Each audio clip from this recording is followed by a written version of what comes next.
We all seen the nightmare scenario in movies. A submarine dives too deep. The hull starts to groan under the pressure. A bolt pops, then a leak starts. The water rises slowly. The crew struggles to close valves. The lights flicker. It is a slow, terrifying battle against the inevitable. A battle against drowning. Well, this is all a lie. In the deep ocean, death does not wait. It does not leak. And it certainly does not give you time to scream. If a submarine hull fails at extreme depth, the event is not a leak. It is an implosion. It is a violent, catastrophic physical event that defies human comprehension. The physics of an implosion are so extreme that they create conditions usually found only inside bomb detonations or planetary cores. The air inside the sub is compressed so fast it ignites. The water moves so fast it acts like solid rock. And most shocking of all, the crew doesn't suffer. Because, as we will discover today, the laws of physics dictate that an implosion happens faster than the human brain can process the concept of fear. They are dead before they know they are dying. Now, to understand the violence of an implosion, we first have to understand the enemy. Water. Simple fact, water is heavy. At sea level, the weight of the atmosphere pushing down on you is 14.7 pounds per square inch. We are built to handle this. But as you descend into the ocean, the pressure multiplies exponentially. At the depth of the Titanic wreck, roughly 3,800 meters, the pressure is not 14 psi, it is 6,000 psi. Imagine a large African elephant standing on one leg. Now imagine that entire weight focused into a single postage stamp. Now cover every single inch of the submarine's hull with thousands of those elephants. This is the force pushing against the hull, looking for weakness. It is probing for a microscopic crack, a fatigue in the carbon fiber, or a flaw in the steel. The submarine exists in a state of pre-stress. It is a bubble of 1 atmosphere of pressure, fighting against 400 atmospheres of death. As long as the hull holds, the two forces are balanced. But if the hull fails, even by a millimeter, that balance vanishes instantly. And the ocean enters. This brings us to the most disturbing yet merciful fact about deep-sea implosions. The speed. We perceive the world in human time. We think a blink of an eye is fast. A blink takes roughly 300 to 400 milliseconds. Pain signals travel from your nerves to your brain at roughly 2 meters per second.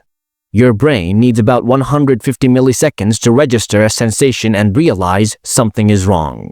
A catastrophic hull collapse at depth happens in roughly 20 to 40 milliseconds. Let that sink in. The entire submarine is crushed from its original shape into a piece of debris the size of a compacted car in less than 1/20th of a second.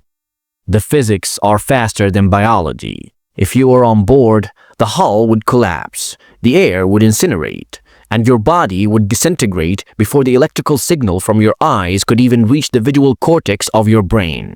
You would be alive 1 millisecond and dust in the next. There is no drowning. There is no suffocation. There is no pain.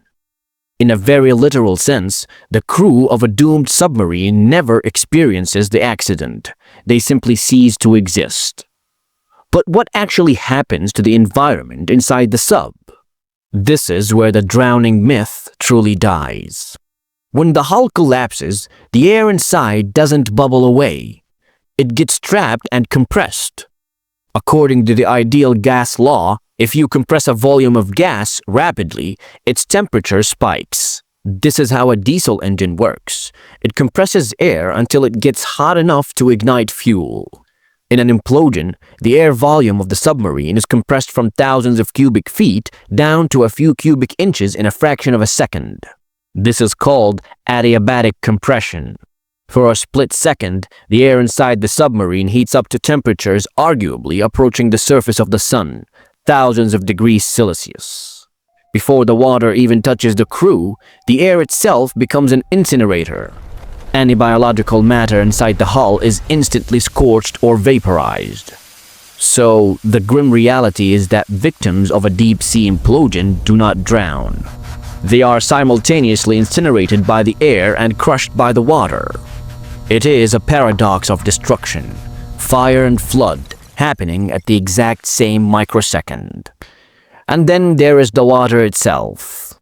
We tend to think of water as a soft liquid. We dive into it. We drink it.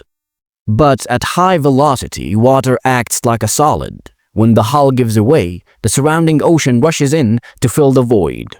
This inrushing wall of water moves at supersonic speeds, which creates a phenomenon known as water ram. The water columns enter from all sides of the breach. They tear through bulkheads, equipment, and human bodies as if they were made of tissue paper.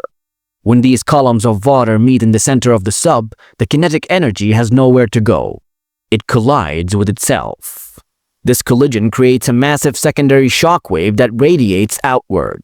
This explains why in wreck sites like the USS Thresher or the Titan submersible, we don't find large recognizable pieces of debris. The vessel is not just broken, it is shredded. The contents are homogenized. The violence is absolute. History has given us tragic examples of this physics in action. In 1963, the USS Thresher, the most advanced nuclear submarine of its time, was lost during deep diving tests. The Navy listening posts recorded the acoustics of the event. They didn't hear screams. They did not hear a long struggle. They heard the sound of compartments collapsing, a low-frequency, high-energy thud. The energy release was equal to the explosion of 22,000 pounds of TNT. The 129 men on board were gone instantly. More recently, in June 2023, the world watched the search of the Titan submersible. While the surface world hoped for a rescue, imagining the crew tapping on the hull to save oxygen, the physics told a different story.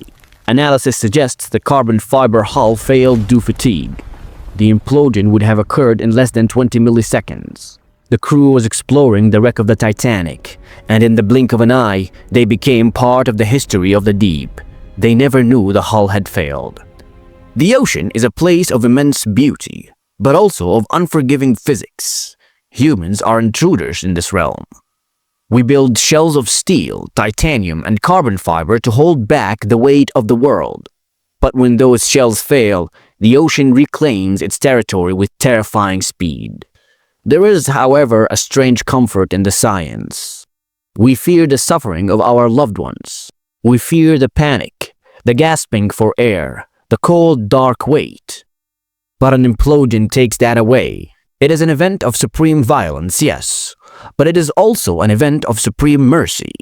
It is somewhat of a relief to know that in the deep, nature does not allow you to suffer. So, the next time you see a movie scene where a submarine hull cracks, the water sprays in slowly and the crew screams in terror, remember the reality. There is no spray, there is no rising water, and there is certainly no time to scream. The ocean does not drown you, it erases you. If you like this video, please don't forget to give it a thumbs up, subscribe to our channel, and hit that notification bell.